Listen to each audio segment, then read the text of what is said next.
Чингис хаанчны музейд байгаль орчин урамсгалын өөрчлөлтийн яам, соёл спорт аялал жуулч залуучуудын яам, Монголын байгалийн өвсөн хамтран байгаль орчин дээлтэй доктортой аялал жуулчлалыг хөгжүүлэхэд хамтран ажиллах харилцан ойлголцлын сан жүжигт гар үсэг зурлаа.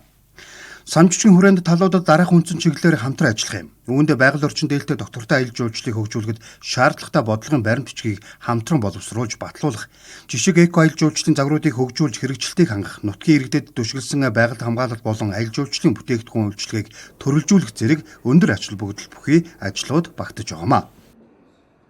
Монголын аялал жуулчлал юун дээр суурилагдах вэ гэвэл хамгийн том суурь нь байгаль орчин дээр суурилагдана. Тэгэхээр хамгийн том суурилагдж байгаа одоо жуулчдыг татах үндсэн суурь бааз нь байгаль орчин байгаа учраас бид нар доктортой аялал жуулчлалыг бий болгохын тулд байгаль орчноо хайрлаж хамгаалах, байгаль орчиндөө хөрөнгө оруулалт хийх, дээрээс нь байгалийн унган байгаль орчныг орчин үеийн аялал жуулчтай холбох холбоосыг нь доктортой байгалгах энэ чиглэлд ажиллах зүй ёсны хэрэг юм. Энэ маань бол зөвхөн аялал жуулчлалын салбарын хувьд одоо маркетингийн болон сурчлагын асуудал, дэд бүтцийн асуудал байхаас гадна байгаль орчин өөрөө байгаль орчинд суурилагдсан аялал жуулч явж байна гэдэг утгаараа байгалийн унган төрхийг хамгаалах, үзэсгэлэнгийн нэмэгдүүлэх, байгаль тохиролгүй байлгах энэ чиглэлийг үр дүнтэй хамтран хэрэгжүүлж чадвал Монголд бол энэ аялал жуулчлалын салбар цаашид өснө нэмэгдэх тэр боломжийг хангахын төлөө суурь бичиг баримтыг эхлүүлж байна гэж ингэж ойлгож байна. 2025 он бол хамгийн олон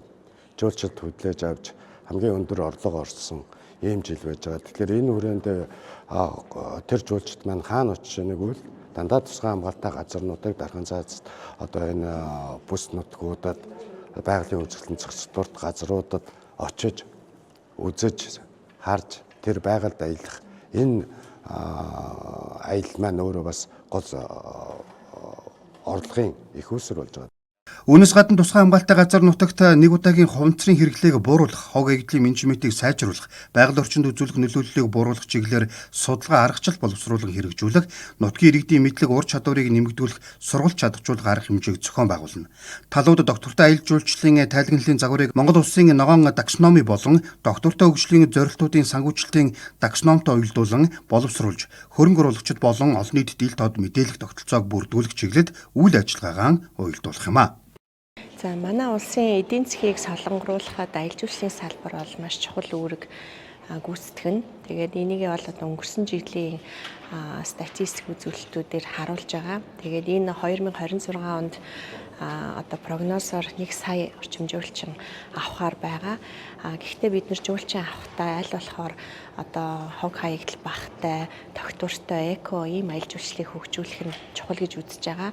Тооноос илүү чанарт бид нар төвлөрч, илүү чанартай жуулчдыг татах ийм одоо стратегийн бодлоготой ажиллаж байгаа. Тэгээд өнгөрсөн хугацаанд нийт одоо Монгол улсын хэмжээнд 12 аймгийн 17 газрыг бид нар аялал жуулчлалын одоо бүсээр тодорхойлсон байгаа. Тэгэхээр энэ 17 газраас 11-ийн одоо энэ сангийн үйл ажиллагааны хүрээнд сонгоод тэнд менежментийн төлөвлөгөө боловсруулах гэж байгаа. Тэгэхээр менежментийн төлөвлөгөө боловсруулахдаа хэрхэн одоо байгаль орчин дээлтэй нутгийн иргэдийг түшиглэж, нутгийн иргэдэд бас орлого оруулах байдлаар мөн одоо тухайн нутаг дэвсгэрийг хамгаалаад тэгингээ бас тэндээсээ тодорхой хэмжээний ашиг хүртэх ийм одоо тогтолцоог бий болгоно гэж бодож байгаа. Сан жүжиг 3 жилийн хугацаанд хүчин төгөлдөр мөрдөгдөнө. Талууд хамтын ажиллагааны төлөвлөгөөг боловсруулж ажлын хэсэг байгуулан жилд 2-оос доошгүй удаа хэрэгжилтийг дүгнэж, сайжруулан ажиллахаар сан жүжигтэй тусгалаа. Энэхүү хамтын ажиллагаа нь байгаль хамгааллын бодит үр нөлөөг нэмэгдүүлэх, доктортой аялал жуулчлалын эрх зүйн орчныг боловсронгуй болгох, гадаадын шууд хөрөнгө оруулалтыг татаж таатай нөхцөлийг бүрдүүлэх, тусгай хамгаалалттай газар нутгийн хог эдлийг бууруулах, байгаль дээлтэй аяллаа соёлыг төлөвшүүлэхэд чухал хувь нэмэр оруулах юм а. Монголын байгалийн өв сан бол 2024 онд байгуулагдсан ийм байгаль хамгаалах итгэлцлийн сан байгаа. Тэгэхээр энэ итгэлцлийн сан бол олон улсын хандивлагчдын олгосон хөрөнгийг зөв зохистой зарцуулах, удирдах ийм үүрэгтэй. Тэгэхээр Монгол улсын нутаг дэвсгэрийг 2030 он гэхэд 30% хүргэх, байгаль хамгааллын үйл ажиллагаанд нутгийн иргэдийг татан оролцуулах, мөн түншлэн байгаль одоо хамгаалалттай газруудад доктортой жуулчлалыг хөгжүүлэхэд нь тус дэмжлэг үзүүлэх, тусгай хамгаалалттай газруудын санхүүжилтийг байнгын эргэлттэй болгох, доктортой болгох ийм зорилгод одоо тус тэхэм үзүүлэх сан байгаа.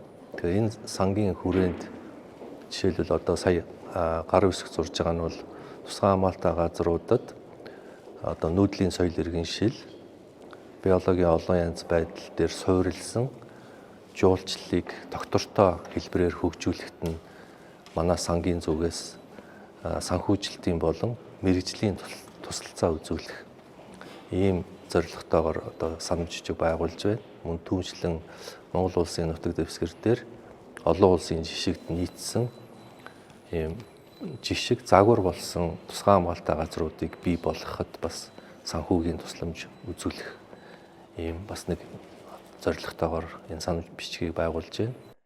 Байгаль хамгаалалт солиовыг хадгалах, доктортой аялал жуулчлалыг хөгжүүлэх, нутгийн иргэдийн амжиргыг дэмжихэд хоорондын уялдаа холбоог бэхжүүлэх энэхүү стратегийн түншлэл нь өнөө мөнхийн Монгол зорилтыг бодит ажил хэрэг болгож байгаамаа.